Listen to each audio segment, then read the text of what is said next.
এটা আমার পাসপোর্ট, আমি দুবাই প্রবাসী। সিন্ডিকেট বন্ধ করা হোক। তীব্র নিন্দা প্রতিবাদ জানাচ্ছি, সবাই আওয়াজ তোলেন।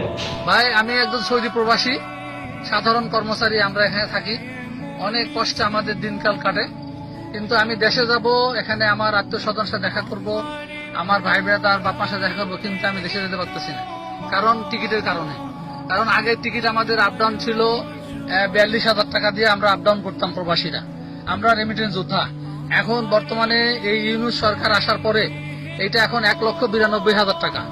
আমরা তো আশা করছিলাম যে 5 তারিখের পরে শেখ হাসিনা বিদায়ের পরে হয়তো আমরা হয়তো আরো টিকিটের দাম 42,000 থেকে 30,000 টাকা 25,000 টাকা নিয়ে আসবো, কিন্তু এখন দেখতেছি যে আমাদের উপরে জুলুম চলতেছে। আমরা এখানে কয় টাকায় বেতন পাই বলেন? এই কয় টাকা বেতনের মধ্যে দিয়ে যদি 1,92,000 টাকা যদি আপ ডাউন টিকিট দিতে হয় আমাদেরকে, তাহলে তো এখানে দেখেন শত শত প্রবাসীরা আছে, এদের পক্ষে তো যে এইভাবে আমরা বেতন নিয়ে আমরা টিকিট কেটে আমাদের দেশে যাওয়া। তাই আমাদের জোর দাবি, এবং আমরা যে এয়ারপোর্টে যাই সেখানে আমাদের একটা বেশি 2টা মোবাইল নিতে দেয় না, এইটাও তো আমাদের জন্য একটা বার্ডেন।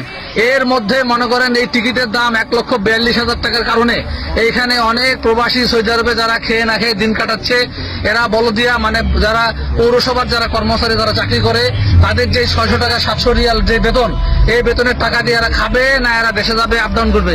এখানে রাস্তাঘাটে প্রচুর বাঙালি আমরা পাই যারা তারা খায় না খায় দিন কাটাতেছে, এবং তাদের দিকে তাকাইলে আমরা থাকতে পারি না।